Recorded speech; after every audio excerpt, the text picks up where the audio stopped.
This episode of Literary Treks is brought to you by Audible.com, offering more than 180,000 titles for smartphone, tablet, and desktop. To get a free audiobook of your choice and to help Trek FM at the same time, visit audibletrial.com/trekfm. And also by Enterprise in Space, an international program of the nonprofit National Space Society. Find out how you can help science and education and become a virtual crew member aboard the NSS Enterprise Orbiter by visiting enterpriseinspace.org. And if you want to join the conversation and share your thoughts on this episode, join the Babel Conference, our listeners group on Facebook. Just type BABEL into the Facebook search field. We look forward to seeing you there. Hey everyone, I'm Rod Roddenberry, and you're listening to Trek FM.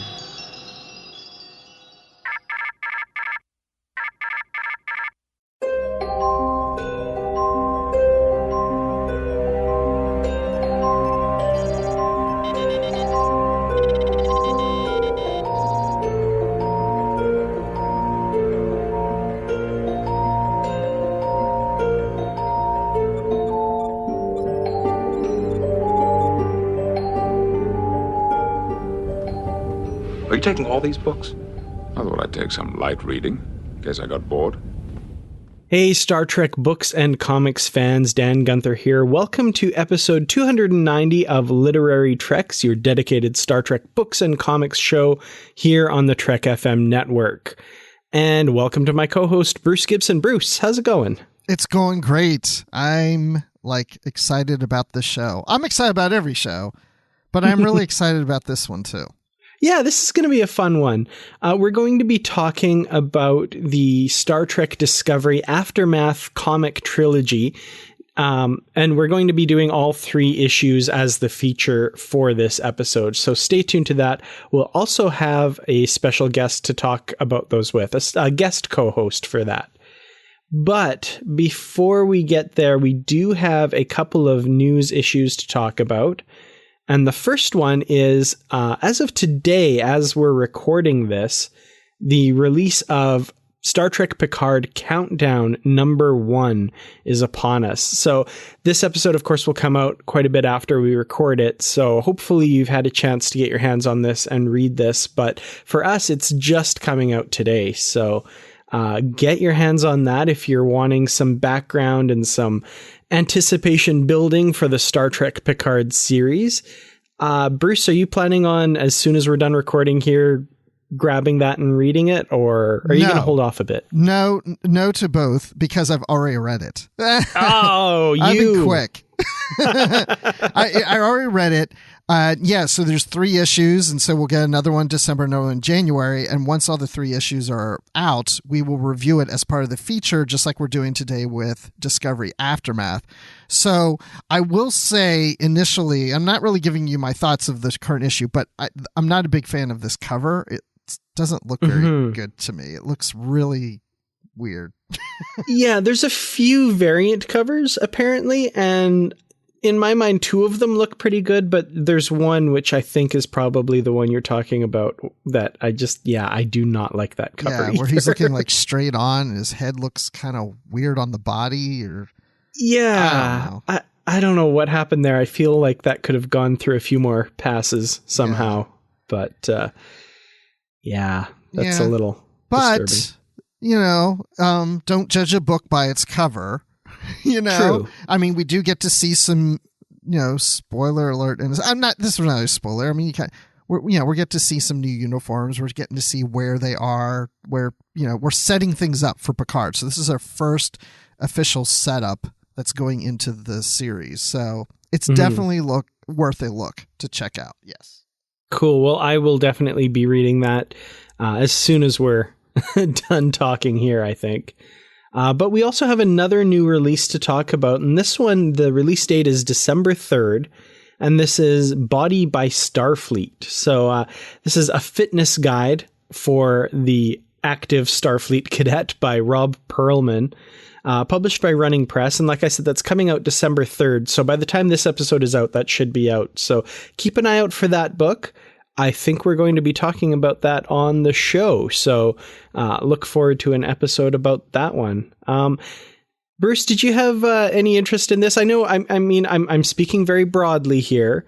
I myself include myself in this as a lifelong Star Trek fan and someone who likes Star Trek and spends a lot of time watching Star Trek. I'm not the most active person in the world. So this might be something to help me get up off the couch and, turn off the 5th episode in a row of Enterprise and go do something. Well, as we're going into the holiday season, a lot of people are, they start thinking about, all the parties and the food and all the things that are going on. And after the holidays, after the new year, I'm going to go on a diet.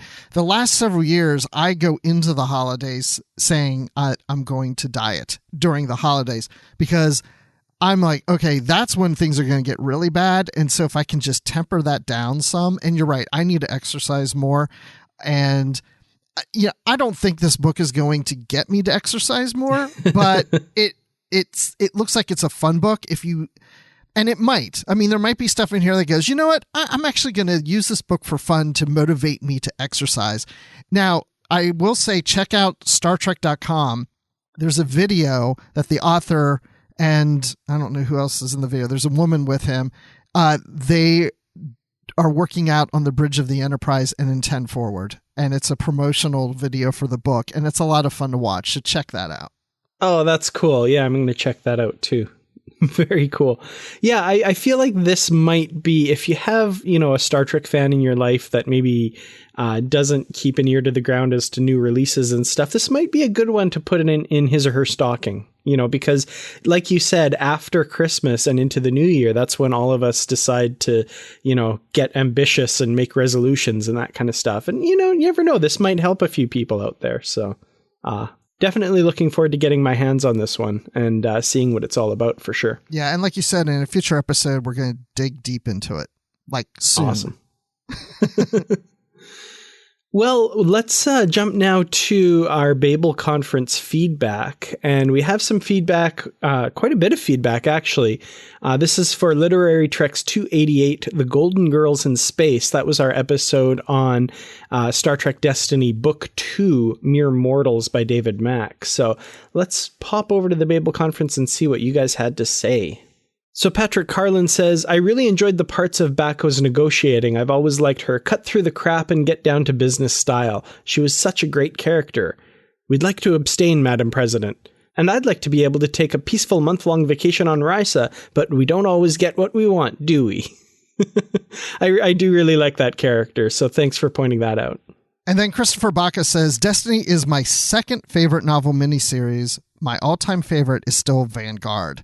Oh my gosh, Vanguard is so good. I'd like to do that on the show someday, but that's 8 books plus another book of short stories, and maybe someday soon we'll be doing those.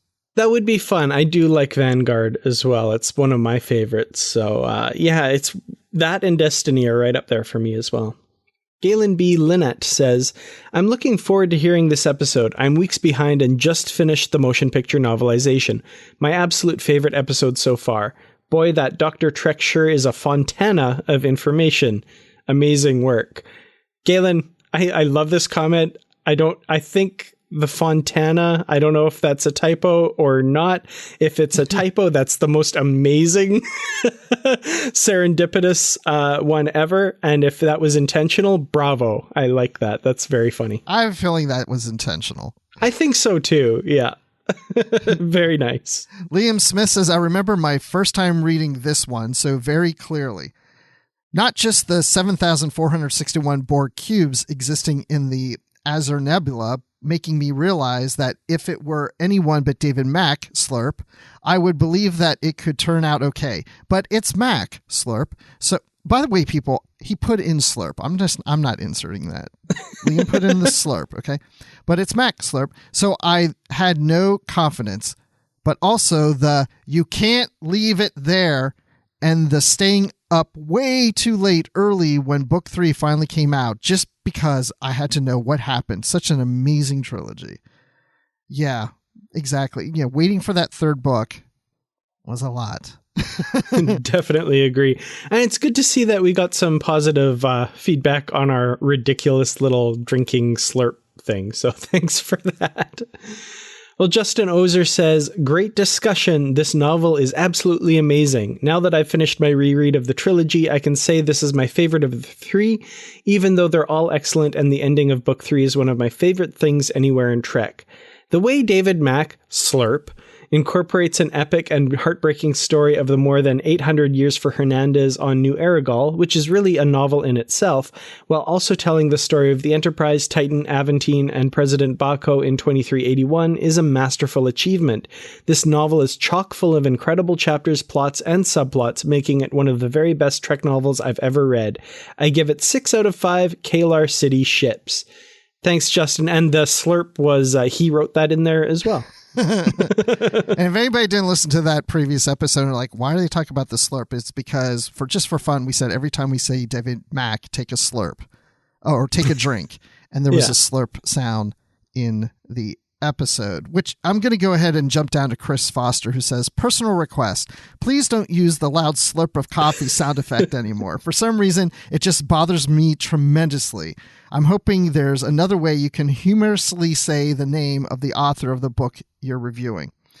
Well, Chris, as I replied to you in here, that was a one-time thing. We're not going to be slurping on other episodes. It was just, look, I'm not going to say it will never happen again, but there's no intentions of ever doing it again. So no worries.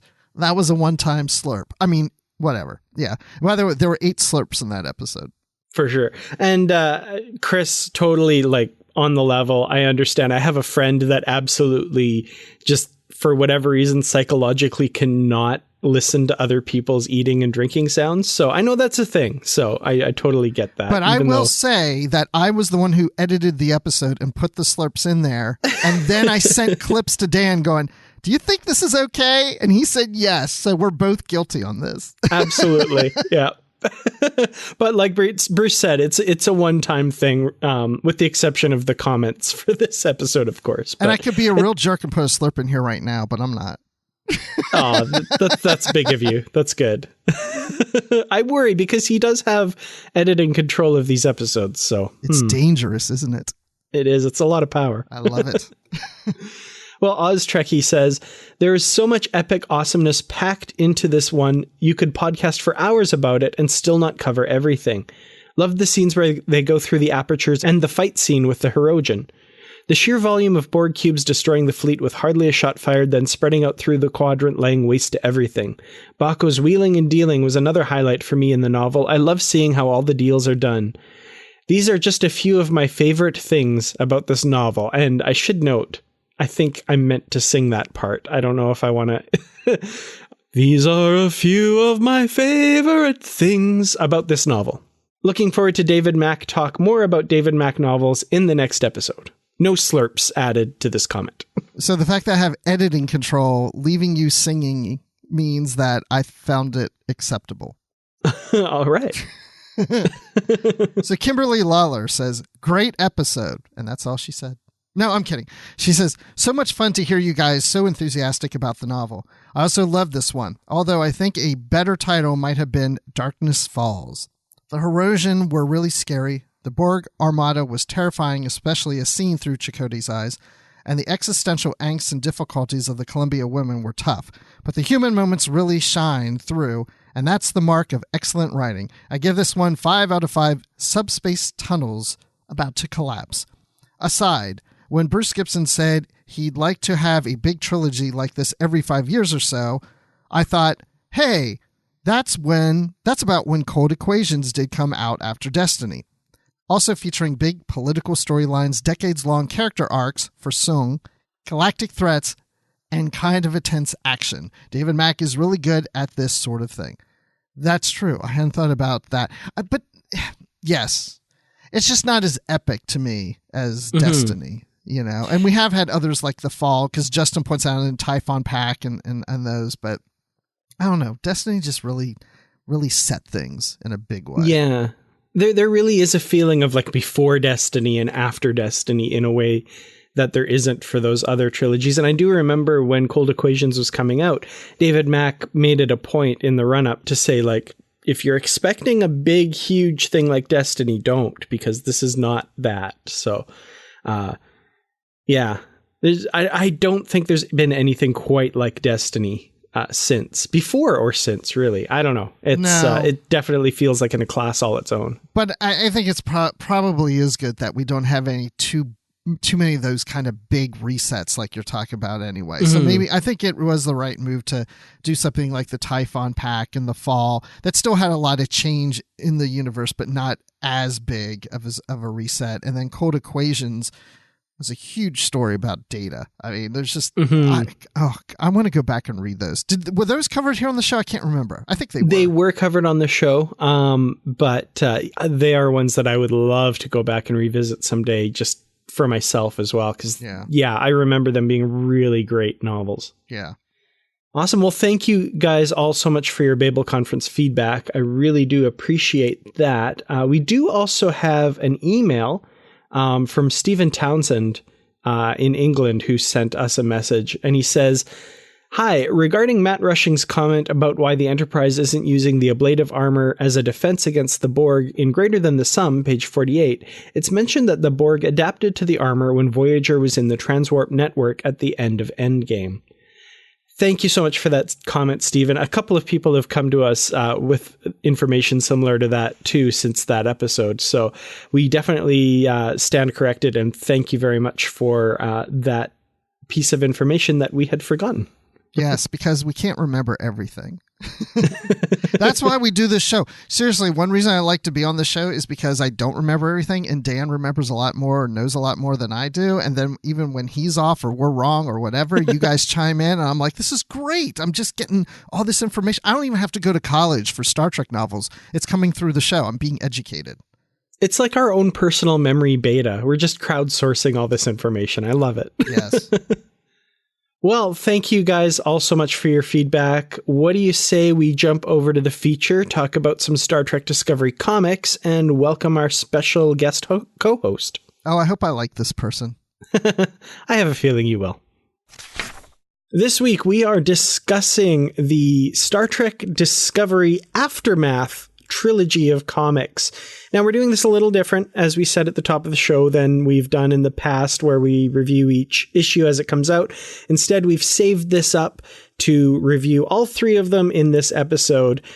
But I feel like Bruce and I can't do this alone. So we've invited a fellow Star Trek aficionado, an expert, the wise, the talented, the beautiful, Brandi Jackola. Brandi, how's it going? Hello. Oh, I am so pleased to be here. It feels like it's been forever since I've been on Literary Treks, and I just love being here. Thank you so much for having me.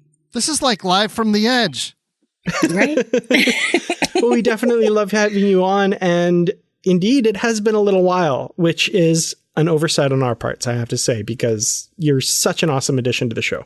Oh, thank you. I just have so much fun with you guys, and I love to read, and I love to talk about what I read. Ask my husband. He has to listen to the summation of everything I read, whether he wants to or not. Yeah, let's ask your husband. Bring Dave in here. Come on, get Dave on the show. No, he's doing something else at the moment. He just recently got a PlayStation 4 for himself. So. Oh, lucky. Yeah, I tried to get him to get one like 4 years ago when I got mine, and now he's finally succumbed. Wait, you got one, but you wouldn't share it with him, so he had to get his. It's not a matter of sharing. I was happy to share, but we have had custody battles in the past. We know how we are. Our gaming time is precious.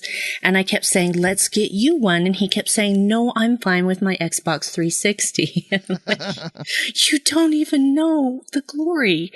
Anyway, off topic.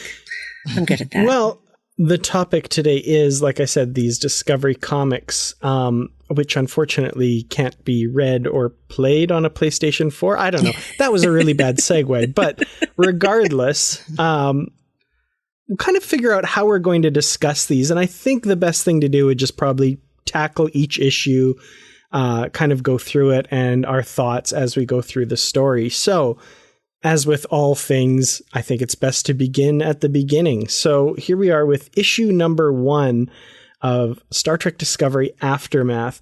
Now, this is a collaboration between Michael Johnson and Kirsten Beyer. Kirsten Beyer, of course, known as one of the premier novel writers and a writer on Star Trek Discovery and now Star Trek Picard as well. So someone who's no stranger to the comics, all of the Discovery comics she's been a part of as well with Mike Johnston. So kind of just going around the room a little bit, first thoughts reading this comic, just your first initial impressions.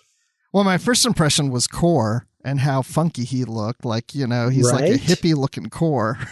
But, what I loved about it is we kept hearing in Discovery the House of Core. And I kept thinking, well, is that the Core that we know? And now this is saying he is part of that house, but he's named after the house. The one Klingon says to him, the house of your namesake. So he's taken the name of Core from the house. So it's not named after him, but he is part of it. But he looks like the classic Core that we see on TOS, but he's got like long hair in the front, like bangs. And so you can't really see. I mean, maybe he's got ridges and maybe he doesn't, but I'd say he doesn't, but it's not visible.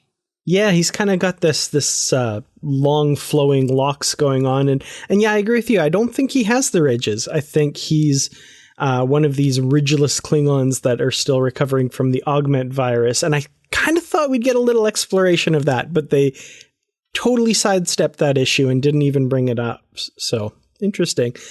Brandi, what are your kind of first thoughts on this issue? Yeah, I immediately thought, oh, it's Core. Oh my gosh, it's the Core that I know! Are Klingons really that long-lived? I don't know how long Klingons are supposed to live, but that dude, I mean, this is like, 10 years before TOS, and he shows up in Deep Space Nine too. So I'm like, dude, you got some longevity on you. I also loved the artwork because I could immediately recognize him. And I'm so happy that they paid the tribute to John Colicos, who originated that role. That made me so happy beyond belief. It just made me super excited. And so I couldn't wait to see what was going to happen next. But I too thought about the augment virus and I thought, no, they've got other things to do in this. We're not going to hear about that. It's only going to be 3 issues. And so I wasn't really sure yet where the story was going to go. The one thing I regret is they never had him say vegetable at any point because he says that so well. Oh, John Colicos, you're missed. Definitely. So yeah, we get this brief scene with him, and it seems like he's not really a fan of L'Rell either. He's kind of following his family's opinion. Of course, we know the House of Core has been a huge opponent of L'Rell's chancellorship through, Core, or Cole, I should say, in the first season, and then Coleshaw in the second season. And it looks like that's kind of continued here. And going from that scene, we get L'Rell, who's interestingly enough communicating with a publicity photo of Captain Pike. Oh my gosh. That publicity photo is used also in, I think, the 3rd issue too. I think so, yeah. Immediately, right off the bat, I'm like, oh, she's looking at his headshots. Is she auditioning for something? I thought the same thing. I was ready for him to just, rest his chin on his hand, It was, it was great. I must say I really love the artwork of all 3 of these issues because I feel it's very true to the characters, but still being in a comic book style. And that is a hard line to walk.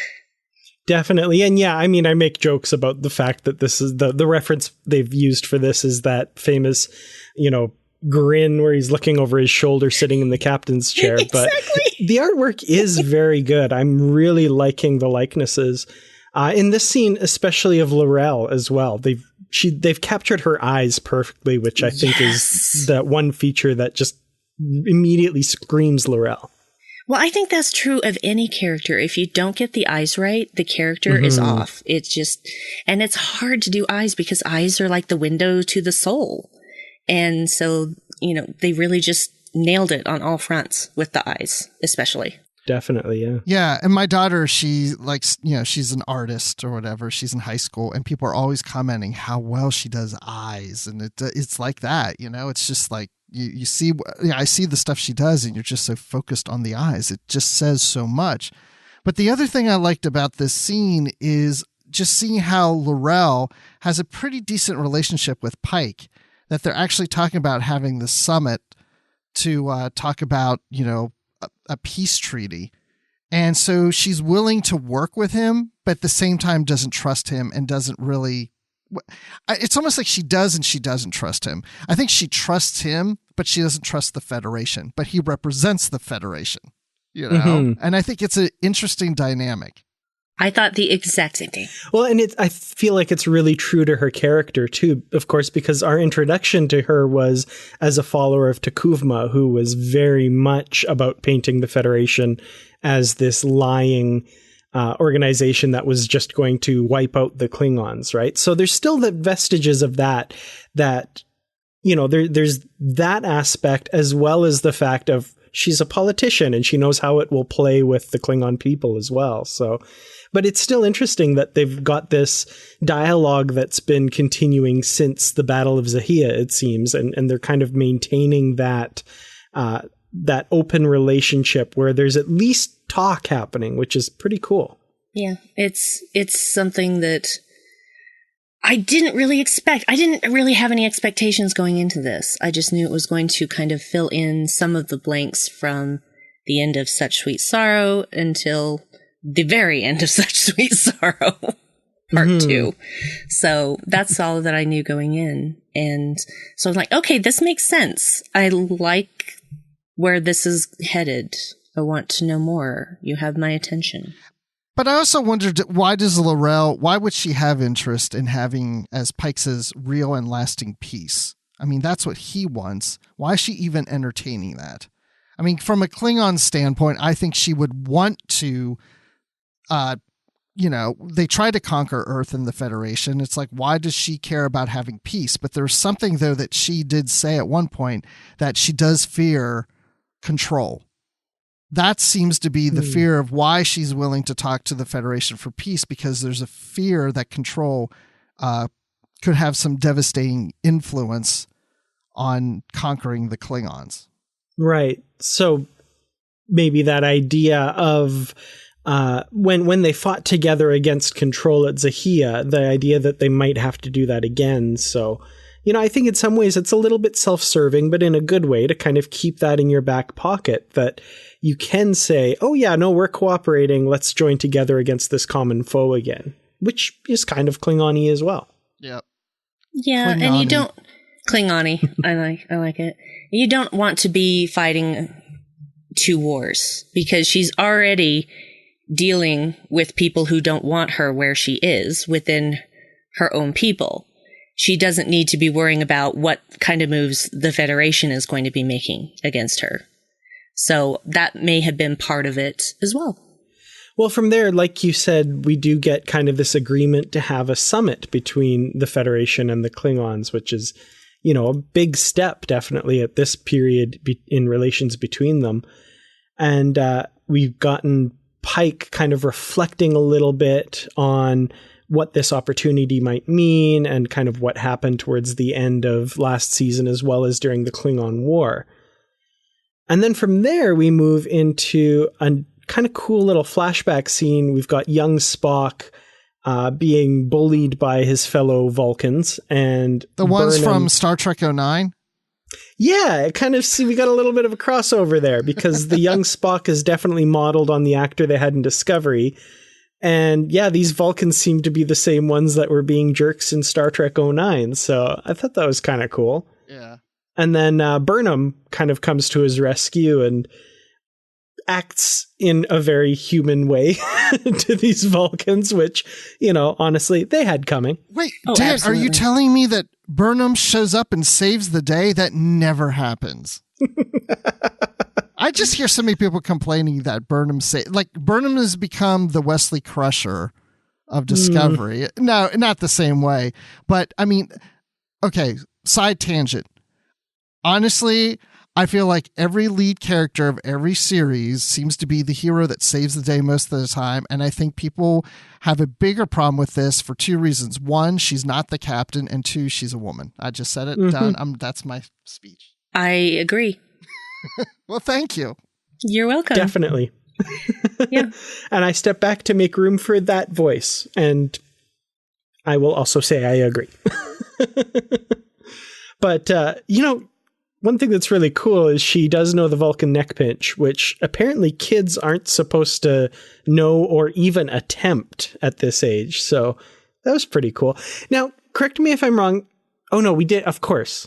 Never mind. Very famously, we did see Burnham use the Vulcan neck pinch in the show. Okay. Yeah. I forgot for a moment. She did neck pinch Giorgio at the start of season 1. So forget that tangent. I was just going to ask if we've seen that, but we have. Which I love that scene. That's my favorite scene in that episode. So emotional. Anyway.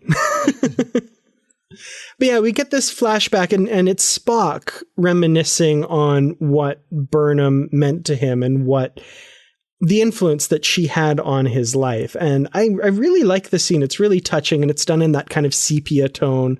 It's got the color of memory to it and that sort of thing. What did you guys think of this whole back and forth and seeing them as young children again here? I liked it. It's consistent with what we've seen in the show, in the flashbacks.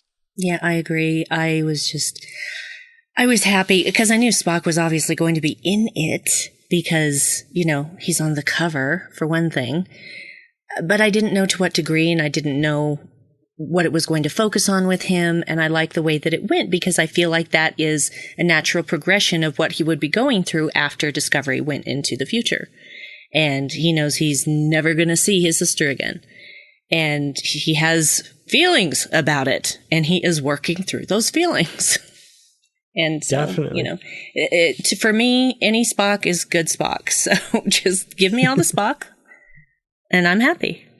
Well, we do get a lot of Spock here then, so you must be happy because we also get this scene of modern day Spock with his mother, which I thought was a really great scene. And again, I got to walk over, for those of you who've seen my YouTube channel, I get to walk over to my whiteboard and write another tick in the Star Trek Discovery Alice in Wonderland references here. Which I do love. I mean, I like it's getting literature. a little bit much, though, doesn't it? I mean... I just feel like they reference it a little too much. Maybe a little, but I like it. I do too. I think it's because it's such a strange work of both chaos and logic that it just suits the situation very well. Yeah, definitely. I mean, it's a well-used metaphor, but it is definitely an obvious metaphor for the struggles that Spock has gone through. And, not just uniting his Vulcan and human halves, the logical and absurd side, if I can paint humans as being absurd, but also with his learning difficulties that they mentioned in season 2 as well. So, they might have stretched it a little bit, but I appreciate what they're trying to do there for sure. Yes. Well, and it's a connection to Michael as well. And that's the big thing. It's even bigger for him because it's that connection to Michael. Definitely. So then we visit, of course, the Federation is going to always be willing to engage in peace talks, but the Klingons might have a little bit harder time getting their heads around this. So we do get a scene of L'Rell in the High Council chambers kind of presenting this idea to the rest of the council and the Klingon people. And what did you guys think of her argument for going forward with these talks? I thought it was very Klingon. Draw them in, make them comfortable, then stab them. Yeah, exactly, right? I will go in with a wary eye and a sharp blade. Yep. I feel like that could be like a Klingon aphorism almost. Agree. Always have a wary eye and a sharp blade. Yeah, I like that. Yeah, it's almost like she's playing them because I feel like she is open to the idea of peace. Oh, but she is. But she knows that these other Klingons aren't. And she's like, yeah, I'm going to go listen to them. But you know what? Wink, wink. If they pull anything on me, this is my opportunity to do something to them. This is my opportunity to stab them, to strike. So bring it on. They're like, yeah, she doesn't care about peace. She's going to go in there. She's going to get them, where they're asking for it. They're going to go in there and say they want peace, and then she's going to find out they don't, and then she's just going to stab them. Yeah, she's being a politician. Yes. I was just going to say, yeah. And a skilled she's one. Learned the game. Yeah. Yes, Definitely. and they all chant, L'Rell, mother, L'Rell, mother, mother, mother. So I keep drawing the parallels with the whole mother thing, and I'm sure a lot of people did as well with Daenerys in Game of Thrones.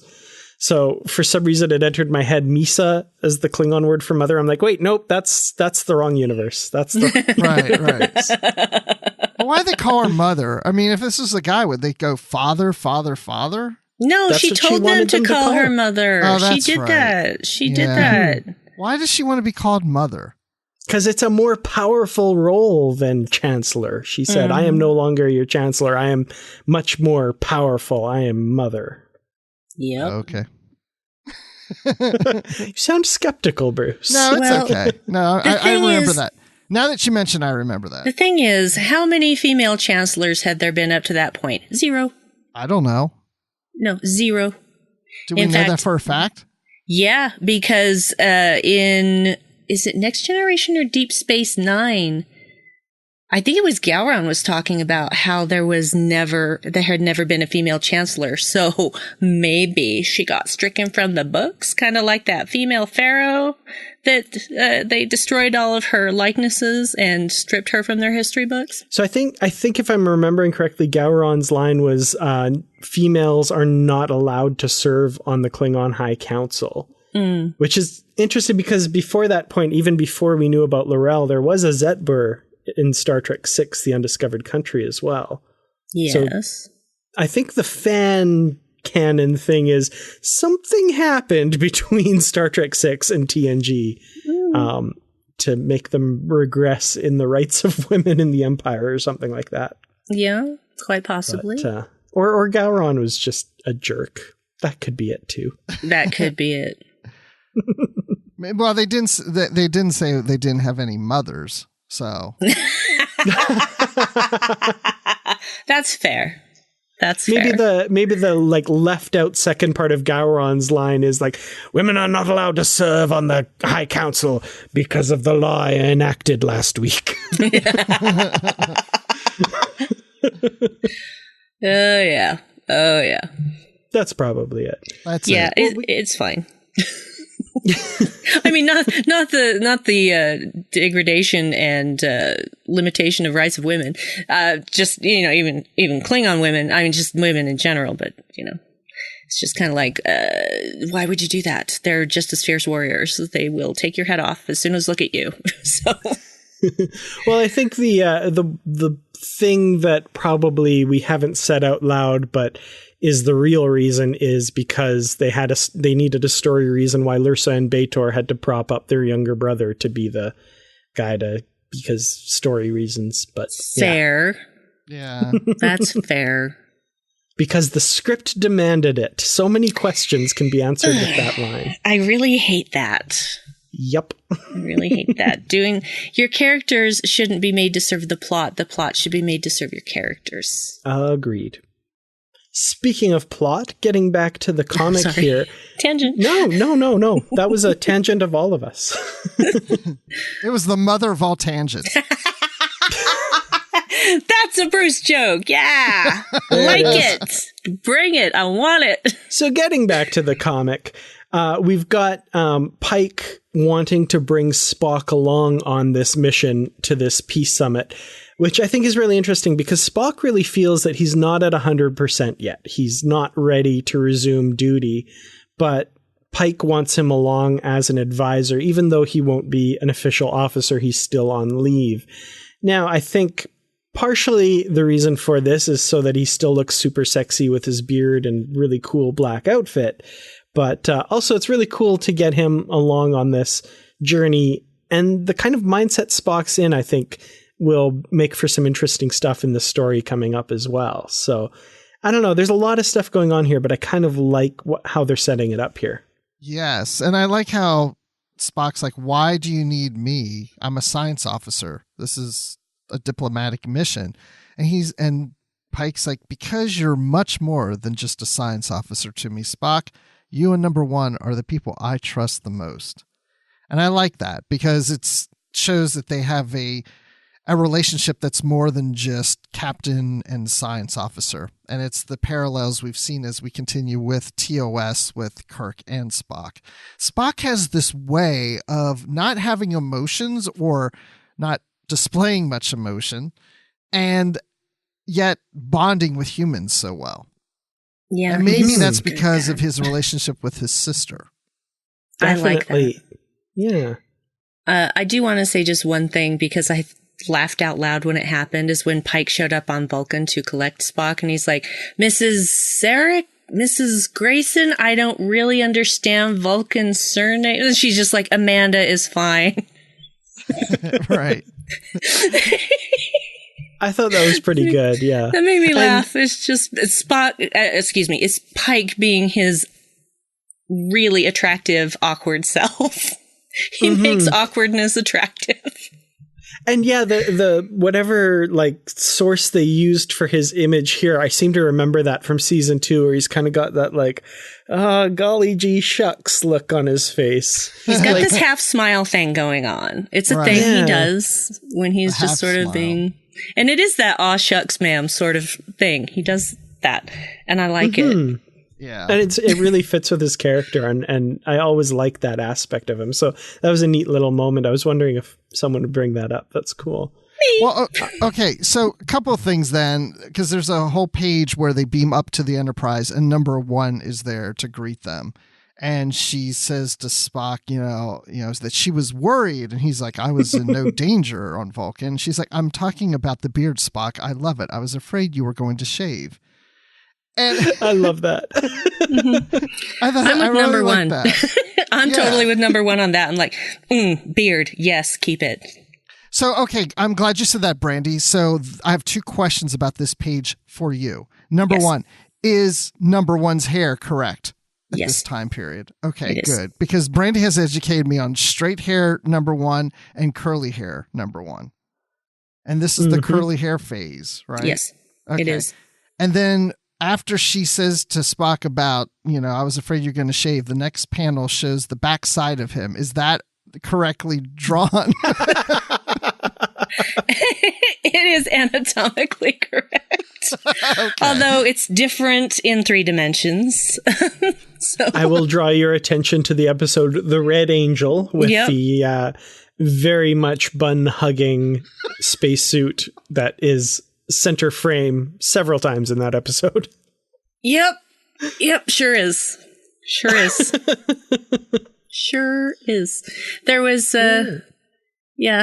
another shot in another episode, which now that I'm distracted, I can't remember the name of the episode. It's the one where they find Cameron Gann, but it's not really him. It's Control. And there's the scene where Spock is going up to that room where he has to, take care of things while they're trying to distract Control. And he's backlit. And I'm just like, okay, you did that purposely. You can't not have done that any other way. You guys did that purposely. And well, of course. Who can blame them? Not I. And that is all I will say about that. Well, to kind of close out this issue, we've got, we're back on Kronos with Kor again. Shirtless John Colicos, long-haired Kor. Yeah, baby. Brandi is cheering again. And L'Rell shows up and kind of assigns him to head up her security on this mission. So he pledges allegiance to her, says, my blade, Chancellor, is yours. And that's where the issue ends. So definitely setting up some interesting stuff to come at the end of this issue. But now this is interesting to me because the House of Kor wants to take over and get rid of L'Rell. And yet she asks Kor to be her security. And she even says, I know that your house is looking to overthrow me, but I know that that's not you. You're not one of the conspirators against me. And I thought, how does she know that? And why does she know that? Or is she testing him? She's testing him. She's no dummy. Yeah. Keep your friends close and your enemies closer. And I think also, I absolutely agree with that. But I also think she is trying to be a uniter. So I think even if she suspects that there is some tendency in him, even though she says, I've not seen your name among the conspirators, your record is clean, I want you to head my security force. So part of it, A, yes, I think definitely testing him, but B, also showing a little trust, giving a little to him, hoping to win him to her allegiance, and further kind of uniting the Empire / driving a little bit of a wedge into House Core and bringing some of them on board maybe as allies, I think is kind of maybe where her mind is here. Yeah, I can see that, and that's a good read, I think. Yep. All right. It's not often that I feel like I got something right. Awesome. Come on. That's not You get true. stuff right all the time. All the time. All the time. Aw, thanks. I was actually just fishing for compliments. So thank you guys. Okay. Good. You're welcome. You are so welcome. Wow.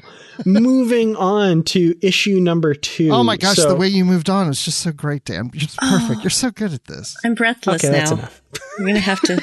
Can we pause the recording? I just need to collect myself. I'm sorry.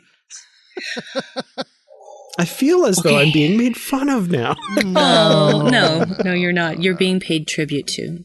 We're paying tribute. It is all with love. All right. Well, moving on now to issue number 2. So we've got everything kind of set up in place. We've got the summit being held. Spock's part of the team. And in the start of this issue, we see Pike and Spock basically arriving on this neutral planet where they're going to meet with the Klingons. So first of all, we get this kind of 2-page big splash page of the Klingon cleave ship, which L'Rell has been using as her flagship, arriving not in orbit of this planet, but right down in the atmosphere and poised over the meeting place because, darn it, we're Klingons. This is what we do. So yeah, what are you guys' thoughts kind of leading into this episode? What are you expecting at this point reading this issue?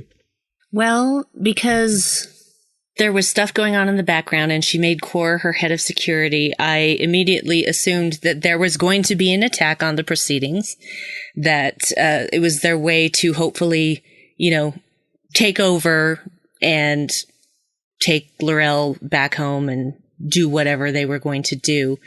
And I thought Core was going to have a way out of it so that he could, if it failed, that he could remain intact as not one of the conspirators. So I feel like it was very crafty. I was waiting for something really crafty to happen. And I expected some big show of power when they showed up. So I wasn't disappointed. I'm like, oh, they're in atmosphere. Well, all right then. Let's all just take him out and measure him, shall we? So that's pretty much what that is. But that's a Klingon. That's a Klingon. Absolutely, yeah. But they have everything to back it up. That's the thing about the Klingons, is they are not just fronting. They have the stuff. So. Definitely, yeah. Now, we haven't seen a ship like this before, though. This design, have we? Oh, yeah. Yeah, so this was the ship that took out the Europa with Europa took it out, I guess I should say. And then another one of them showed up. L'Rell was using it as her flagship. Presumably this is the same one in the Battle of Zahia at the end of season 2 as well. Oh, okay. But it was cloaked and it just started, cleaving ships in twain, which is why it's called a cleave ship. Yeah, it's just basically a big flying blade that slices through space, which is equal parts ridiculous and Klingon. Yes. Yeah, I don't really like it. It's kind of an odd looking ship, I mean, it's fine. Well, whatever. You're not going to have to worry about that for, much longer. So. No. Good point. No, but at this point I thought, okay, we're going to have this little peace conference and Core is going to do something to try to sabotage it. And something's going to happen where Pike messes up Core's plans, and that's why Core starts to really hate the Federation, and he hates any captain of the Enterprise. And then when we see Core with Kirk, there's this backstory of like, another Enterprise captain. Interesting. I like that. But that's not how it was kind out, of. so. Yeah, that's one thing I was kind of waiting for them to tie in Kor's story with what comes later for him.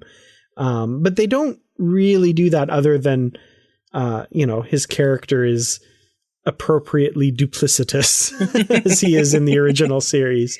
Yeah. So yeah, interesting. But I like this observation that, not only is she here with this big, huge ship to intimidate the Federation, but it's also a show to the Klingons as well. That like she's here and she's large and in charge. Like she's going to take control of this situation, not necessarily to intimidate Starfleet, but to keep the Klingons under her command, knowing that she's got that power. Yeah, I think it's a bit of both.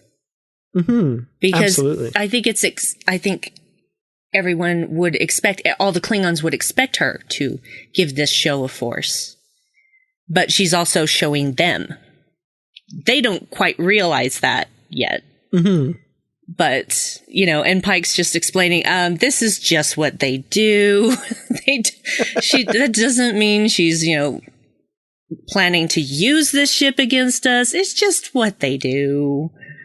Mm-hmm. And just humor them. The Andorian admiral, whose name escapes me at the moment, Bruce, I'm sure you'll tell me who it is. It was just, when he first meets L'Rell and Pike's like, she's not being rude. And he's like, I like her already. Yeah, Shalek. Shalek, thank you.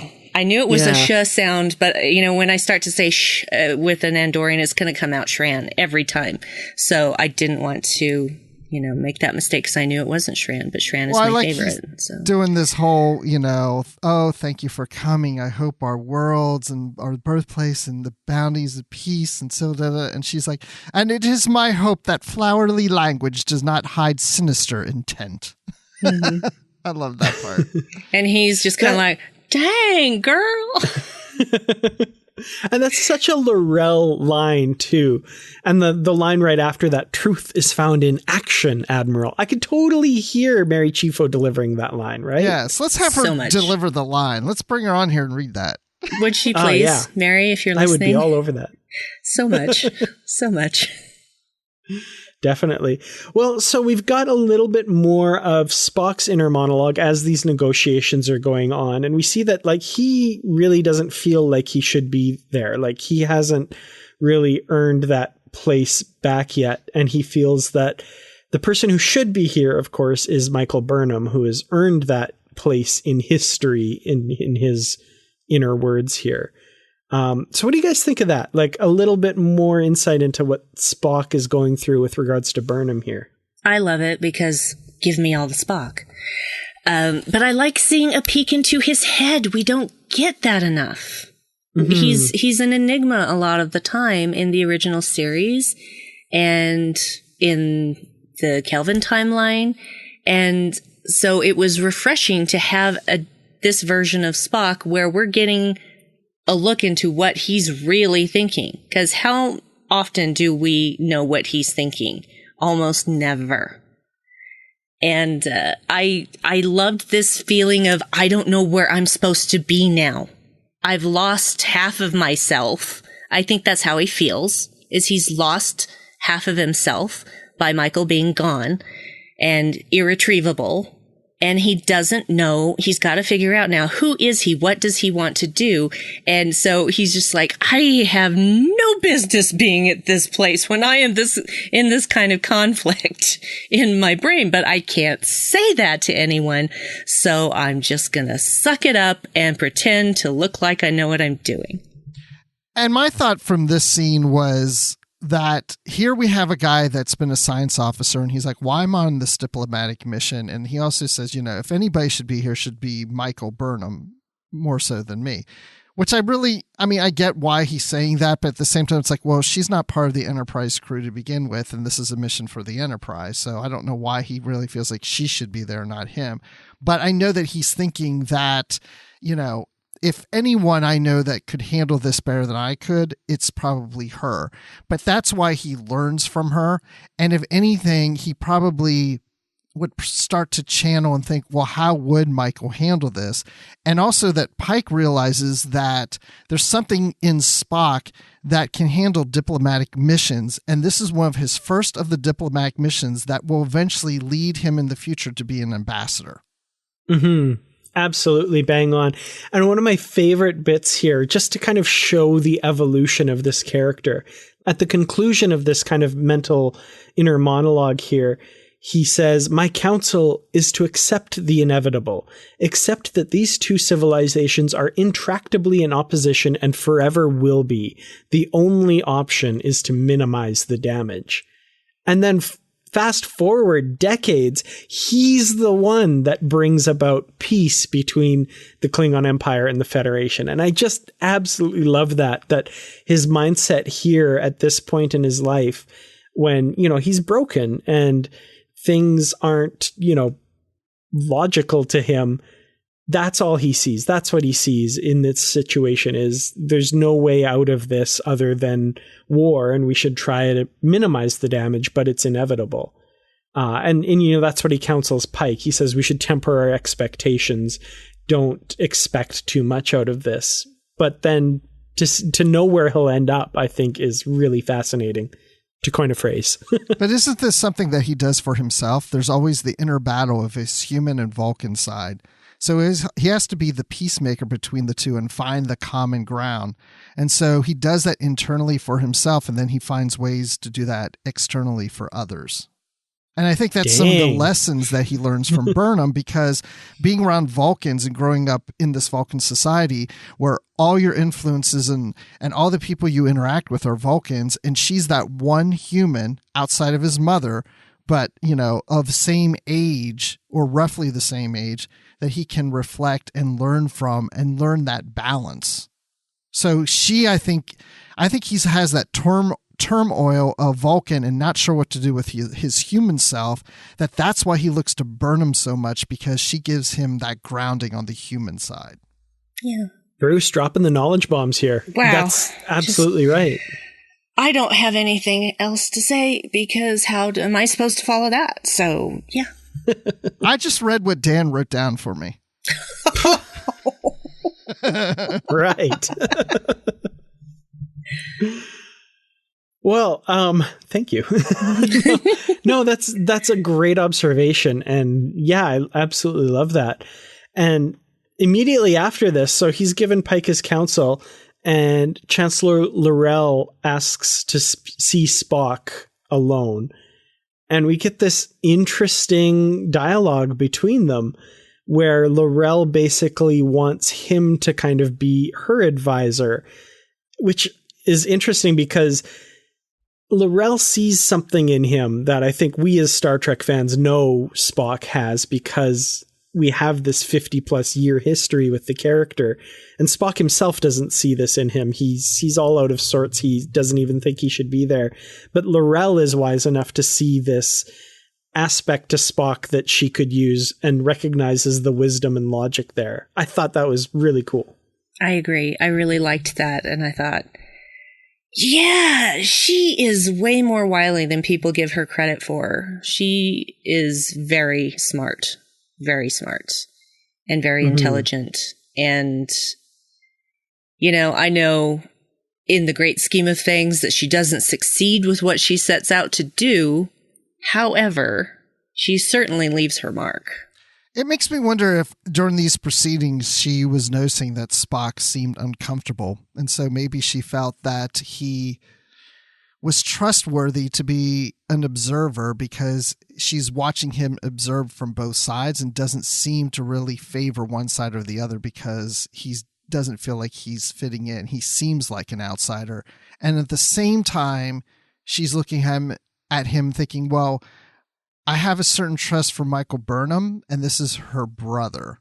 And she relayed herself as being kind of an outsider too. So I think she relates the two together. And so there's that trust in Spock. And maybe also because, he's Vulcan. Maybe she thinks, well, he doesn't have emotional play in this game. So maybe he's going to be more objective.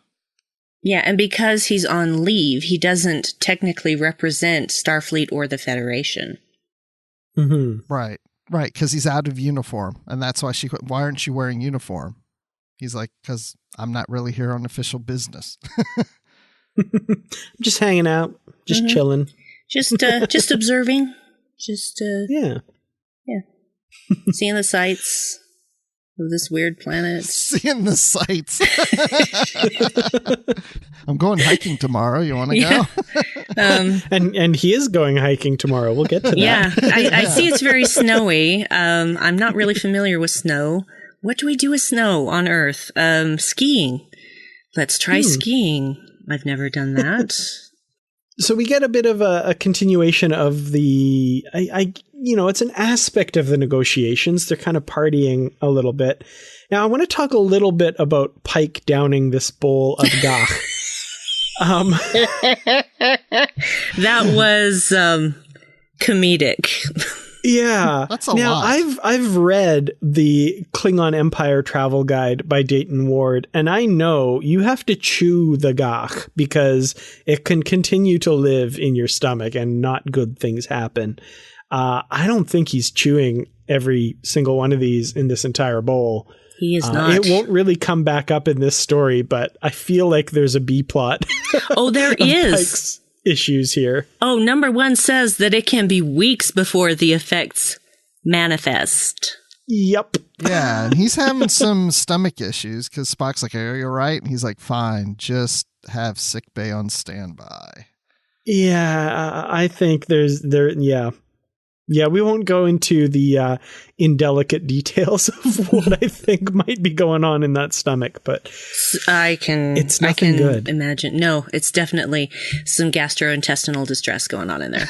At the least. At the very least. There's one thing I do want to point out real quick in the scene. At the very first page of the scene, when we see an overview of the Enterprise, it's the Enterprise from TOS and not the redesigned Enterprise from Discovery. Mm-hmm. There's another shot right at the end of the first issue where I think they used the TO. It's not as easy to point out and say that's definitely it, but yeah, I noticed that a couple times. What they're using as reference. I mean, it's not like so blatant, like, oh my gosh, it's the wrong. I mean, eagle eye people like us would notice. Yep. Honestly, I was like, whatever. Yeah, right. No, same. Yeah, I don't care. Yeah, it's the Enterprise. Yeah, because I mean, obviously that ship is going to get refitted, and it got refitted after the whole big battle at Zahia because there was a whole big bite taken out of the saucer section.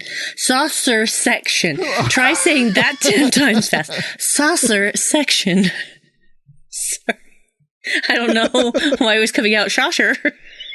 Shosher. Yeah. And I have not been drinking, so. Well, speaking of distress, not of the gastrointestinal variety, but distress nonetheless, we get a huge explosion and an attack by somebody. Now, interestingly, Kor jumps on his Chancellor to save her, but is very quickly taken out by a disruptor blast, which I'm assuming just stuns him, does not kill him. So how lucky for him. Yeah, I thought, that's how it's going down, huh? That was exactly what I thought in that situation. I'm like, yeah, I know what you are. So Pike tries to contact the Enterprise, but their signal is being jammed and explosions are happening all around them. And he and Spock manage to kind of get away from the party. But they're chased into this corridor alongside this big window, and Spock grabs Pike and says, "Do you trust me, Captain?" And he says, "Of course, why?" And they smash through the window and drop to the snowy ground below, we'll learn later. But at the end of this issue, Chancellor L'Rell is captured by these forces who are calling themselves the Shadows of Kahless. Or Kahless, if you're going by the proper pronunciation according to the anyway.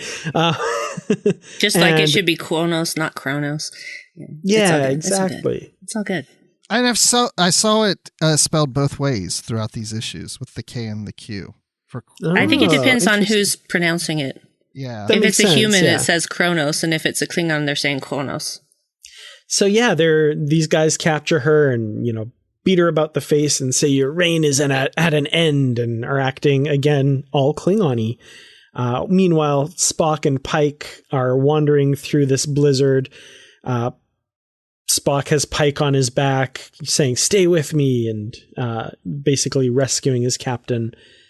And that's how this issue ends. To be continued. So what did you guys think of this one? Cliffhanger, and then we had to wait like 6 freaking weeks for the 3rd issue. Yeah, it did take a while, didn't it? Every week I'd look, I'm like, shouldn't we have gotten it by now? Yeah, it should have been out in October. I waited on reading the 2nd issue until the 3rd one came out. Oh, you're smart. I did too, actually. But I will, because I was waiting for the 3rd one, then I was going to read them all at once. I did read the 1st, but I held off on the 2nd. But it actually worked good for this show because we wanted to do this after the 3 Destiny books we were reviewing. We didn't want to do it in the middle. And this came out like right when we were finishing Destiny. So it worked perfect. It's like they knew. They knew. We control IDW. I knew it. They thought it was just a conspiracy theory. So yeah, what did you guys think, I guess, overall of this 2nd issue? Strong middle part of the story, or kind of, because it sounds like from what you guys were saying at the start, or Brandi especially, the story kind of followed your expectations, I guess. It did, and I'm not dissing it in any way for that, but I have said more than once, and people can back me up on this, that I'm good at figuring things out because I've watched too many freaking mystery shows growing up. So there tends to be certain indicators of how things are going to go. I mean, you need the information from issue 1, but I just thought, oh yeah, she's sneaky putting Core in charge of security. That's going to position him to do something to her while they're on this mission, but make it look like it wasn't him as a part of it. And so when he got shot, I'm like, nicely played. And I also thought, if she falls for that, she's an idiot. But I knew that she wasn't an idiot, so I'm like, there's going to be some reckoning at some point with that. But there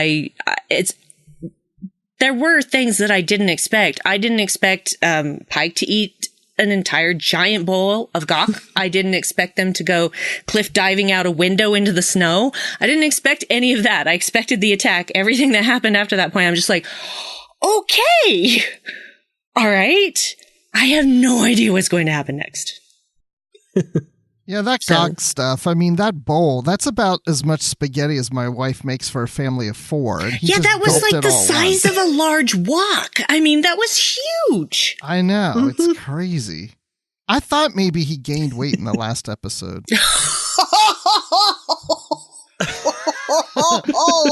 Well, not anymore, because those little worms are going to be eating everything that comes down his gullet from now on. Yes. No, but maybe they gave him enough energy to get through this trudge through the snow. Maybe he needed all of that. The gawk kept him alive in the frigid conditions. Spock's carrying him through the snow. They really had to eat all that. You're really heavy right now. It just sits in there like a bit of lead in your belly. No, I like this issue. I thought it was really good. I thought it was strong. And I think the thing that really stood out to me is L'Rell going to Spock to be her counsel. That's a surprise. Wasn't expecting that. So yeah, and then when these guys come in and start attacking, they're not revealed till several pages later that there were Klingons, and I mean, I suspected that all along that they were Klingons, so that wasn't any big surprise. But I thought it was a good issue. Yeah, I agree. Well, that leads us into the 3rd and final issue, and we get, first of all, a scene with L'Rell being threatened by these Shadows of Kahless, and they're not going to kill her right away. They're going to bring her back to Kronos to face sentence for her crimes, and the sentence is death without honor. And L'Rell gets a great line, then cease your prattle and get on with it, which is when they tell her that they're taking her back to Kronos to be tried. To which, she says that they're fools. you think that I'm unprepared? You think me blind to betrayal? So she's got a backup plan, it sounds like. But it involves the Klingon cleave ship parked outside, which apparently is being taken control of by the Shadows of Kahless. So I don't know. Things look pretty dire for our Chancellor here. Or sorry, our mother here. Our mother Chancellor. Yeah. I thought she's got a card up her sleeve for sure. She's got a contingency plan for this exact situation because that's just who she is. She can think like her enemy and she can predict what they're going to do. And that's what makes her so smart. And she's got that insight where she's like, I've already been through stuff like this. You guys, this is kids' play to me. Yeah, but at first then I thought maybe her plan isn't going to work. And that's going to be... I never had any doubt. I thought, whatever she's got up her sleeve, I can't wait to see it because they're all going to be like, what? Yes, which Was they she were. Smart? And I love that. That was like my favorite part. Yes, because they underestimated her. Yeah. Never underestimate L'Rell. Well, like Picard says in Generations, if there's one thing I've learned, it's never underestimate a Klingon. And apparently even the Klingons need to know that. So Right. Apparently so. Yeah. So we get a look at one of L'Rell's aces up her sleeve here because it turns out that one of them, we'll find out, is Spock. And Spock is still helping Pike across this wind-blown landscape here. Hoth. And Sorry, what? Hoth. Hoth. It looks like basically. Hoth. Yeah. The Hoth or Canada. I'm from Canada, so it's just Canada. It's just out my window. That's what's The going Laplands on. of Finland, take your pick. Just exactly. a snowy wasteland. And the interesting part about this scene, I find, is Spock is again inner monologuing. He says, "For months I've been wondering where my place is, and it's only now that he realizes he is precisely where he needs to be, helping his captain through this situation," which I thought was great. Like, he's recognizing that like a human would not survive this without him to help him through it. And they managed to kind of get back into the facility, the place where the negotiations are being held. And Pike says to Spock, "You have to find L'Rell now. Everything depends on it." That's an order. Or actually, he just says, "That's order," as he's fainting. Yeah, and then one of those hooded Klingons comes in. So I was kind of surprised. I guess he followed them there through the snow? Or did he beam in? I think he's in the building there I think he's just a guard on duty because he says, "How did you break free from the others?" So he's like, you're under guard in the other room. Why are you in this room? Yeah. So I don't think he followed them in the snow. I think he's just a fortunate lone guard who happens upon them because, again, the script needed that to happen. Right, Well, I go. feel like the way that I looked at this is that this was actually the same big building complex. He was just getting back into it. Mm-hmm. So it was Yeah, a different exactly. level of the same complex. That's what I took it to mean. So, of course, there would be a guard in there somewhere that would happen upon them. Heard a noise, came to find out what the noise was, found, Spock and Pike. Wackiness ensues. Spock rarely jests. That's what we do know. Spock rarely jests. Absolutely. And that's one thing we've seen in season 2 of Discovery is Spock's proficiency at hand-to-hand combat when he takes out all of the orderlies in that psychiatric facility. So he dispatches this Klingon guard pretty easily. Almost a kind of Kirk-esque judo chop there. Yeah, he does. It was a throat chop. That is the way you disable people without killing them. You How do punch you them know? in the throat or listen, the throat punch or throat chop, they're struggling to breathe. So you've got them incapacitated, but as long as you didn't hit them too hard, you don't break their trachea and so they don't die. But while they're struggling to breathe, you can either escape or do whatever you want to them. So Well, and we'll learn more about that in the upcoming Kirk Fu book. Oh, that's true.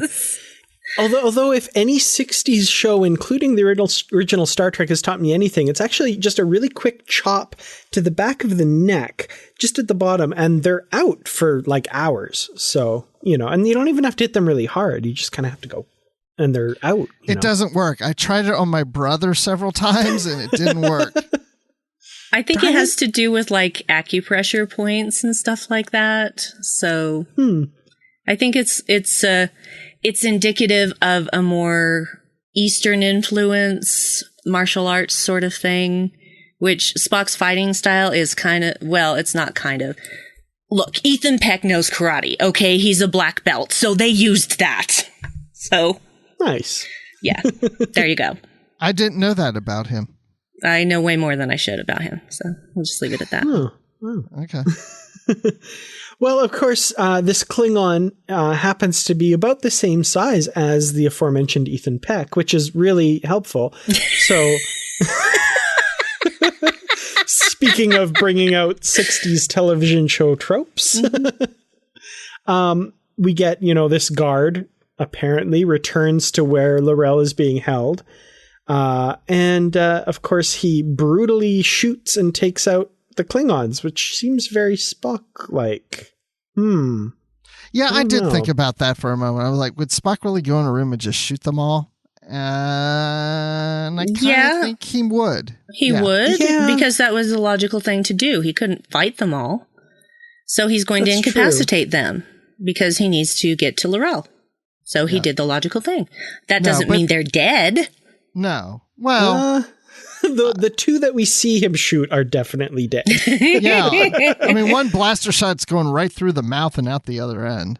And the other one's going out the back of another Klingon's head. Yeah, well, okay. Yeah. But, it was a kill or be killed. They would have killed him. But it was a moment that I did think, is this a Spock? Would he really do that? Shoot them? And then I was like, yep. I think in this situation, yes. Absolutely would. Mm-hmm. All right. I was curious about your guys' thoughts on that. So yeah, but it's interesting that you wondered about that too.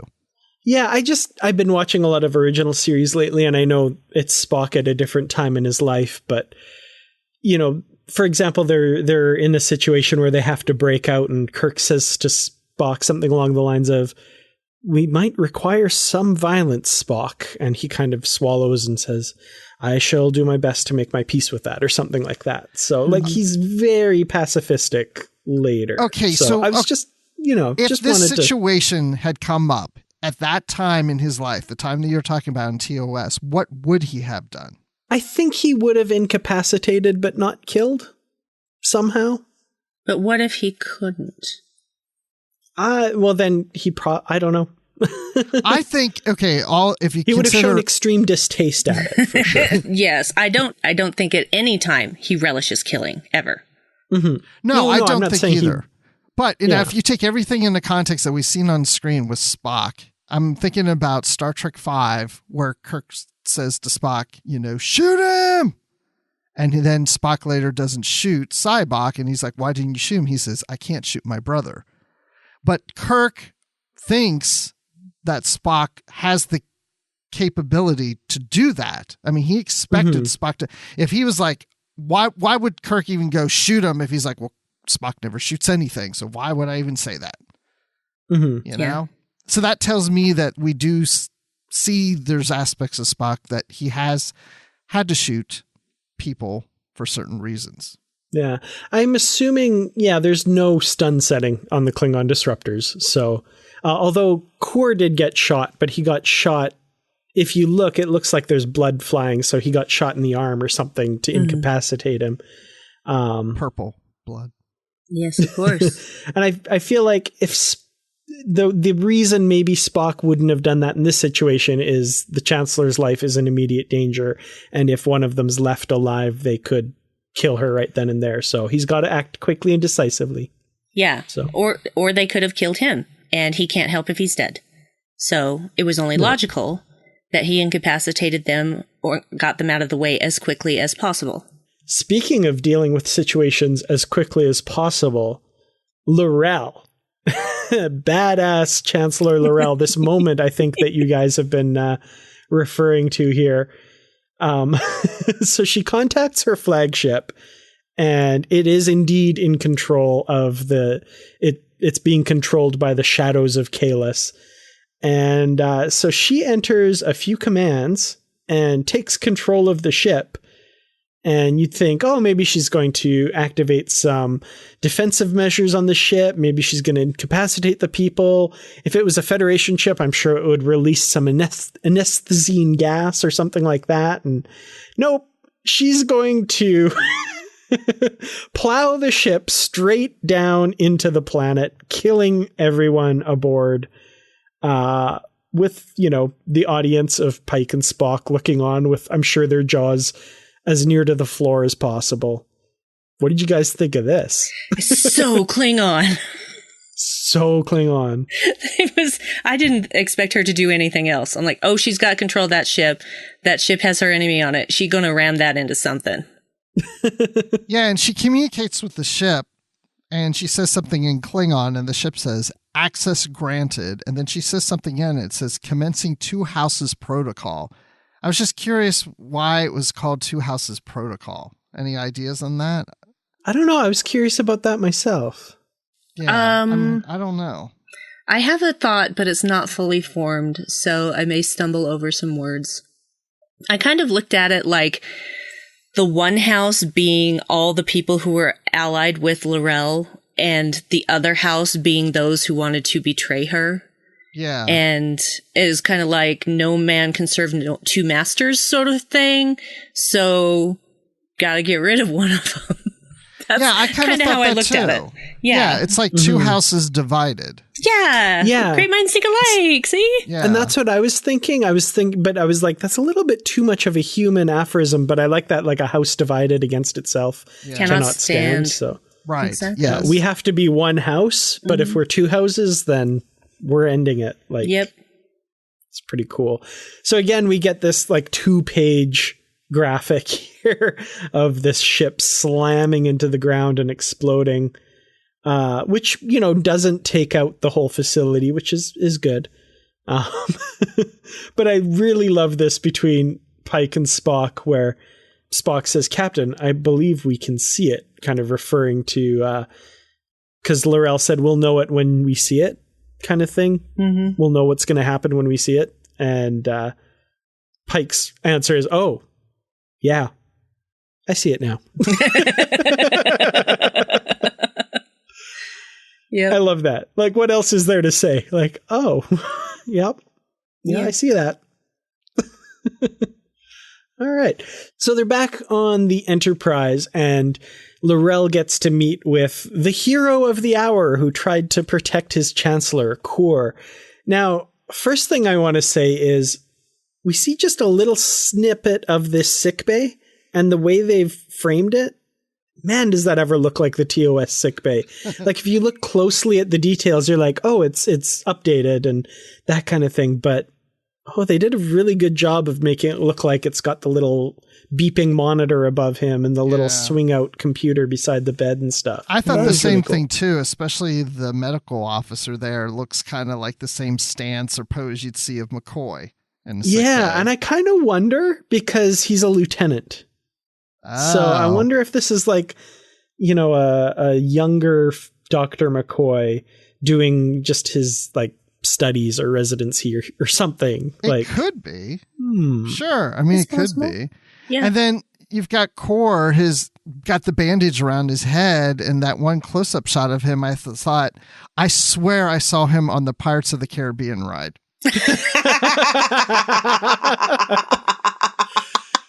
I was like, where are you going with this? Yeah. Does he look like a pirate? Just a bit. He must have hit his head when he got shot, because he did not get shot in the head. So I'm guessing he must have bumped his poor little head when he fell. Poor Kor. Maybe his ridges fell off. Yep, and the bandage is there to disguise the fact that his ridges have fallen off. That's right. Mm-hmm. So this conversation between L'Rell and Kor, I love it because when I'm reading it, I'm going back and forth. Like, does L'Rell believe him? Oh, no, she doesn't. Oh, does she? No, she doesn't. Like, I love that conversation because there's so much what's the word I'm looking for? Pretense. There's so much pretense in what L'Rell is saying. And Kor's, he's getting it, right? He's like, Chancellor, I assure you. No, I assure you, I now know the full extent of your loyalty. Rest well. As she leaves. And I'm just like, oh, that's so good. Yeah. Yeah. I loved how she just said, if I were of a more, what did she say? Devious mind? I can't remember the exact word. That I would think that you let yourself get attacked in order to, make it seem like you were on my side. Mm-hmm. The better to avoid suspicion should the plot fail. Mm-hmm. Yeah, I think it's very telling, that line where she says, I now know the full extent of your loyalty, rest well. And as she's saying it, her back is turned. Mm-hmm. Mm-hmm. She's looking the other way. She's not looking at him when she says it. She turns and says it the opposite direction with her back towards him. Which, of course, makes me think of like the Klingon discommendation, right? Where they cross their arms in front of them and turn their back on whoever it is being discommendated. Yeah, I agree. I thought, she said a world of things with that one sentence. Mm-hmm. And he better watch his back. Well, I mean, obviously he survives, but still. And he's watching her back right now. Yeah, show you my back. You don't get to look at this face. Definitely. Well, we get a scene between Pike and L'Rell before we wrap up here as well. And I just want to point out one thing in this scene that I like. I liked when Pike's like, who would have thought a Klingon shuttle would ever sit in a Starfleet hangar bay and not because it was captured? And there's this kind of little bit of a glimmer of hope that this can still move forward between these two peoples. And I mean, we do know where it goes and it's not all good, but I like that this note of hope is still kind of left on. And then to jump ahead with L'Rell and Spock, when she says, I have now become an admirer of the Vulcan people because of Spock's actions in this. I thought, what a cool little, oh man, I love Spock. And his role in this is really cool. Well, Spock has been a favorite of mine since I was like 3. So that's why I say, give me all the Spock. The only thing I can say about this series is it just left me wanting more.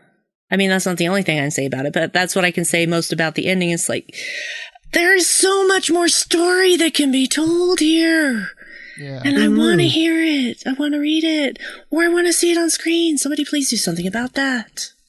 I want to see more between Kor and L'Rell. Like, to me, that's the thing that I'm like, ooh, I want to see how L'Rell fares as Chancellor going forward and what happens there. I have a feeling we'll see that sometime. It feels like it, doesn't it? Yeah. I sure hope so. I mean, if we're not going to get a show, then give me the comics, Absolutely. Yeah. Because I like the visuals. I love what they did with the visuals in these comics, and I think that they were so true to the characters we saw on screen. And that is not easy to do. Well, we're not completely done with the issue yet because we have one final page in which we kind of catch up to the final scene of season 2 of Discovery, where Spock, finally decides he's going to shave the beard off, sad face, and put on his uniform and resume his duties as science officer on the Enterprise. And it really does lead right into that scene at the end of Discovery Season 2. So, we see Spock back to his familiar self that we see later. And that is kind of the wrap up here. So this has kind of been a little bit of Spock's journey back to feeling whole again and feeling himself again after the loss of Burnham and the whole debacle with Discovery. Yeah, I appreciate that they did this. Like I said, it left me wanting more because there's over 4 months between Discovery leaving and Spock putting that uniform back on. Mm-hmm. And we saw maybe a small slice of that. There's more that could be told there. Give me the Spock. I want more. Give me the Spock. Give me the Pike. Give me the number 1. I would like to know more. Thank you. Agreed. This last page, like you said, it's basically the scene that we see at the end of Such Sweet Sorrow Part 2. But you know what? I think I would have really probably liked a little better because we've already seen the scene. And it's not a complaint, but it's like, it would have been interesting to see Spock at a mirror shaved and shaving himself as he's having the thoughts of, this is my calling.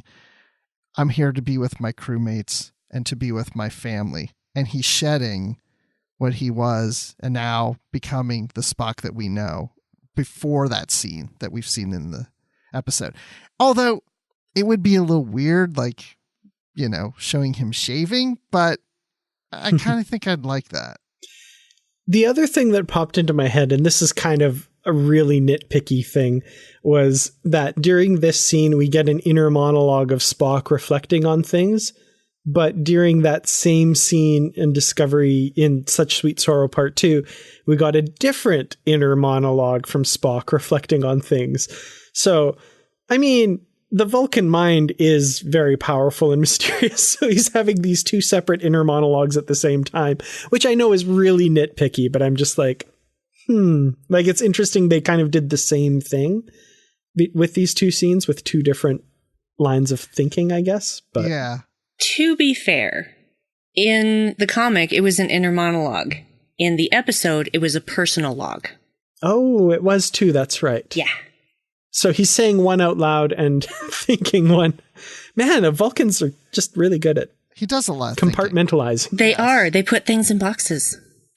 So, you remember now earlier in these issues, number one made the comment that she was glad that Spock hadn't shaved the beard. So now I wish in the episode when he came on the bridge, when she saw him without the beard, she smiled like, it would have been funny if she would have pouted like, he got rid of the beard. Well, did she smile or was it Pike who smiled? I thought she was more surprised than anything else, but I'd have to go back and watch but I think I remember her like smiling too, like, oh, look at that. He's back or something like that. I think they both had at least a ghost of a smile on their faces, fair. I think. But that's fair. That surprise was definitely there too. Yeah. Maybe she was just in shock. Could be. Well, and she was also in front of other people, so it's not like she's going to go,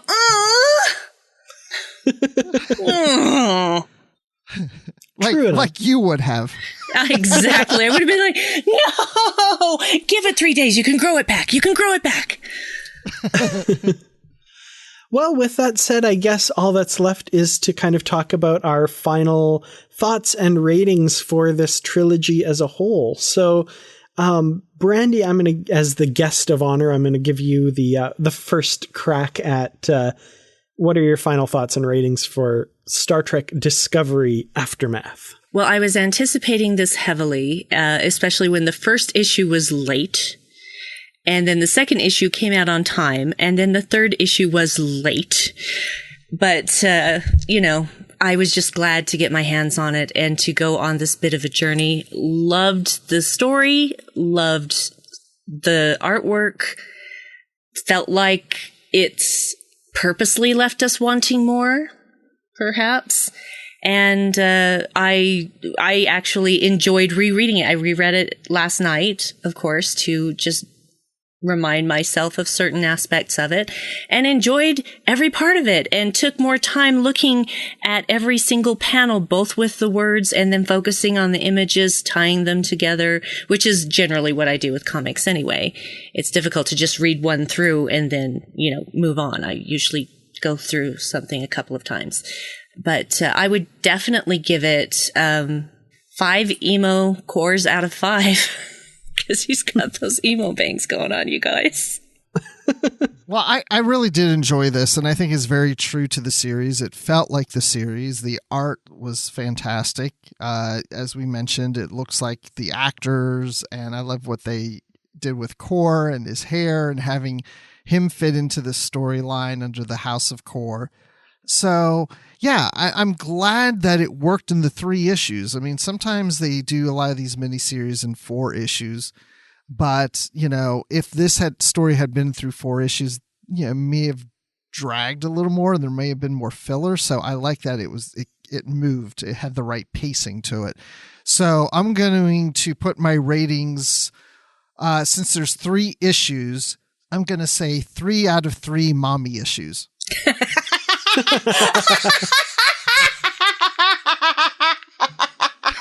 Excellent. Yeah, I have to agree with a lot of what the two of you have said. I wasn't sure what to expect out of this issue. I thought because it was called Aftermath, it might have more to do with kind of the fallout from Discovery's disappearance, which, you know, it makes sense they steered clear of that because it's meant to just disappear and not be spoken of again. So I was a little worried, like, oh, what's that going to create for continuity issues, blah, blah, blah. But I need not have worried because it was a different story than I was expecting and a very good story in its own right. I love Laurel. I love Mary Chieffo's portrayal of that character. So to get more of that, even though it's just a comic and not her actual performance, it was still really nice to get more with that character, who, you know, I really wish we had seen more of in season 2. And now that Discovery's left, my only hope is that she shows up in the Section 31 series or a possible Pike series, maybe. But, you know, the fact that Discovery is far beyond her and probably not going to see her again is a disappointment. So getting more of that was very welcome. Spock's story I thought was a nice touch, and it's nice to get a little bit more of an arc to how he gets back to a place where he feels he can put on that uniform and become a part of Pike's crew in an official capacity again. So I really appreciated those aspects of the story. And yeah, I have to give it, I think, 5 out of 5 Klingon cleave ships plowing victoriously into the ground and sending half the people on board to Grey Thor and half the people honorably onto Stovokor for giving their lives for their Chancellor. All right. Well, this has been a ton of fun. I love, as I've said, having you on, Brandi. So why don't you share where the good people that listen to Literary Treks can find you online and where they can enjoy more of your wonderful insights into this thing we call Star Trek? Oh, well, you can find me on Twitter at Brandywine12. Brandy's with an I, 12 is a number. I lurk in the Babel conference, but sometimes that can get overwhelming. So I may lurk. Please be advised, I do know what's going on in there. It's just I don't always necessarily comment on it. And you can find me on Live from the Edge with somebody. What's his name? Bryce? I'm kidding. Bruce, you know I love you. Live from the Edge with me and with Bruce. Our next episode will be on Friday, December 13th for the 2 animated short treks. And you can also find me on the podcast that I do with my husband, Dave, called the Dark Corner Podcast. If you've ever been curious about how much I swear, that's a good entry point for you. There are times where I don't swear at all, and there are times where the more angry I get, the more I swear. Let's just leave it there. So, and you can find that at darkcornerpodcast.com. Awesome. Well, thank you so much for joining us again, and we'll have to do this again sometime soon. Oh, yes, please. I love being here, and thank you so much for inviting me. I have so much fun doing podcasts with you, Dan, and then I like doing the live show with Brandi. When I have both of you, it's like double the pleasure. I just have so much fun with the two of you. It really did feel like being back on the live show with the two of you the few times that I've guested on your Live from the Edge. I really like the energy the three of us have. Brandi brings so much to the conversation, and she always has such a great attitude. I really love podcasting with her. Yeah, and I really love the fact that we got to talk about Discovery, because I've always talked Discovery, the episodes with her on the live show, but it was great to do something in the literary format with the three of us. Definitely. Well, it's been a lot of fun talking about literary format Discovery today, but it's not the only thing we've been discussing on the network. So here's a quick look at some of the other things you may have missed elsewhere on Trek FM. Previously on Trek.fm, Literary Treks. I knew from the beginning it was going to be a very large and complicated undertaking. I was asked by the editor and the licensor to come up with a storyline for Picard that would deal with the fallout of what I unleashed in my novel Section 31 Control, in which Section 31's crimes, and in fact its very existence, are publicly exposed to the Federation at large as well as its interstellar neighbors. Earl Grey. Troy looks down at her empty stomach.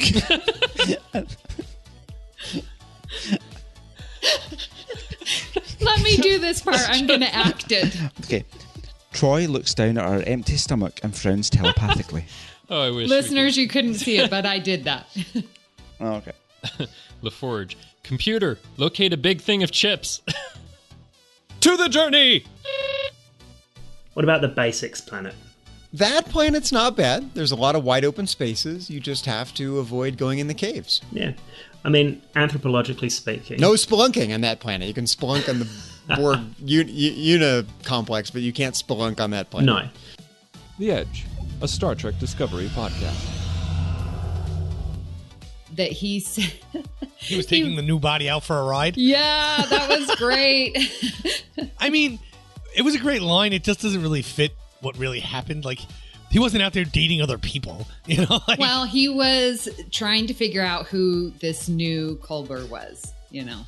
No, I know, but it was funny. It was lighthearted. Right. It just doesn't fit what he actually did. And that's what else is happening on Trek.fm.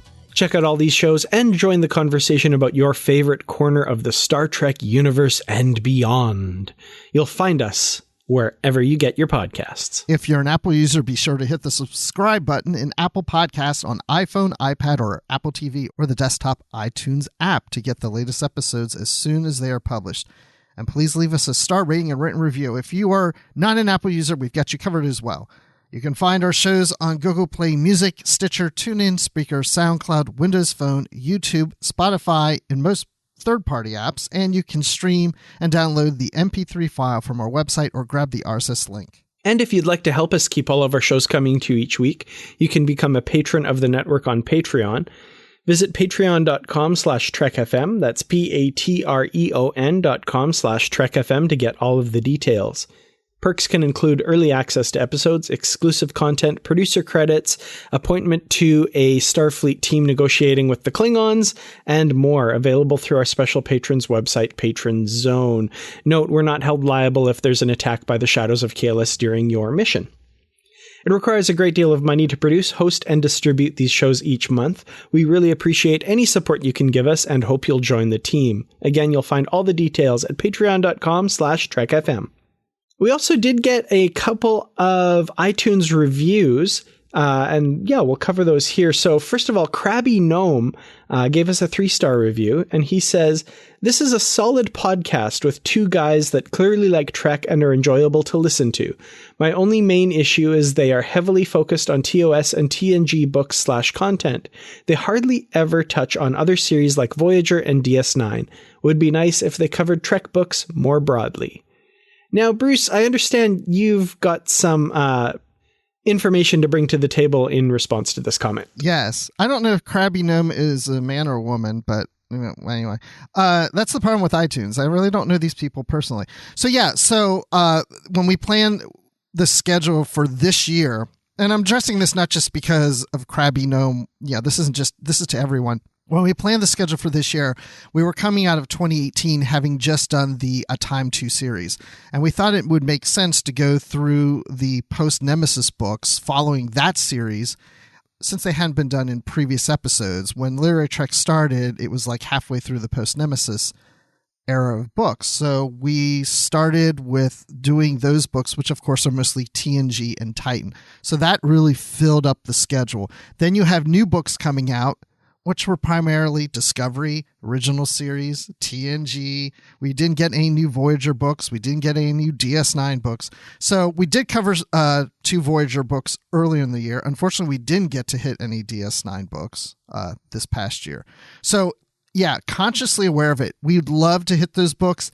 I think we're going to hit more of those in 2020, but also just keep in mind that I looked at the list of TNG only books and TOS only books, DS9, Voyager. I didn't look at special series necessarily or crossovers or whatever, but just so you know, 2/3 of the published Star Trek books out there based on the series are made up of TOS and TNG. So that's 2/3. The remaining third is DS9, Voyager, Enterprise, Discovery. So, they're just not going to be hit as often as those others. And going into the new year, we know we're getting some new Discovery, we're getting new Picard, we're getting new TOS. It's like we're not getting new DS9. We may hopefully get a new Voyager from Kirsten Beyer. That's the plan. No date, but they're hoping next year. So we're not even getting a lot. But yes, and to the fact that I was missing reading some DS9 lately, that I actually read a DS9 this week that we're not covering on the show. An old one. It was Station Rage. I think it was number 8 in the number series, which I had never read. And that's really what I just want to say. So yeah, we're going to try to get some more Voyager and DS9 books, but they're going to be older books because there's no new ones really coming out. And, which is unfortunate. Yeah, and we do have a new Voyager comic coming up in December, so we will be reviewing that. That's true. Yes, absolutely. Well, we also got a review from Tigers JC86, a 5-star review titled Finally. And this reviewer says, I've been reading Trek books most of my life, and I love that there's finally a dedicated podcast that looks at both the new and older books from Trek's history. They have a great format, and sometimes we are lucky enough to hear from the authors themselves as they dive into their influences and reasons some of their stories go in the directions that they do. Check them out. Oh, thank you so much, Tigers. I really appreciate that comment and the 5-star review. And I'm glad you're enjoying the show. And yes, please listen to his advice. Check us out. Yeah, I like how Tiger says new and older books. That goes back to what I was saying before. If we're going to hit some of these series, we're going to have to hit some older books. And I'm really looking forward to that. I like doing the new ones, but I like revisiting or visiting old books that I haven't read before. Definitely. And I mean, the goal of the podcast has always been to cover every Star Trek novel. We're probably not going to achieve that goal because they keep coming out. But, we make a little bit of progress every year. So, we do want to cover everything. And there's nothing that we want to leave out. Wow. We're going to be here a long, long time. I think so, yeah. Well, we'd love to hear your thoughts on today's show, and there are many ways for you to do that. The best place to join in on the larger conversation is the Babel Conference, our listeners group on Facebook. Just type Babel, B-A-B-E-L, into the search field on Facebook and it should come right up. If you'd like to send us an email, you can use the form on our website at trek.fm/contact. Choose to send to a show and select literary treks, and that will come right to us. And by the way, if you want to send me an email, you can send to bruce.gibson@trek.fm. So I've never mentioned that before, just thought about it. You can also find the network on Twitter at TrekFM and on Facebook at facebook.com/TrekFM. You can also find us on our Goodreads group, where we have bookshelves with all of our previously covered books, as well as a currently reading section, so you know what's coming up for future shows. Plus, there are also great conversations happening about all the books and comics that make up the Star Trek literary universe. Just search for Literary Treks on Goodreads and click Join Group. We'd like to thank Norman C. Lau, Ken Tripp, Greg Rosier, Brandon Shea Mutala, Justin Ozer, Jeffrey Harlan, and Casey Pettit for their support of the Trek FM network and for being associate producers for Literary Treks as well. Thank you all so very much. Now, Bruce, when you're not smashing through a window to escape the clutches of the Shadows of Kahless, where can we find you? You can find me falling to the ground from Twitter at Admiral_Rex. You can find me on the Star Wars Report talking about Star Wars. Yeah, we got a lot to talk about this month. And by the way, Dan was just on a recent episode. Check that out. And so was Brandi. Yeah, there you go. And then also, what else do I do? Live from the Edge with Brandi here on the show when a new episode of Discovery comes out. And we're doing a episode of the Short Treks, a live show of the next Short Treks with the 2 animated episodes, whatever I'm talking about. That and that's it. You can find me in the Babel Conference. So Dan, when you're not growing out your bangs to cover your ridges, where can people find you?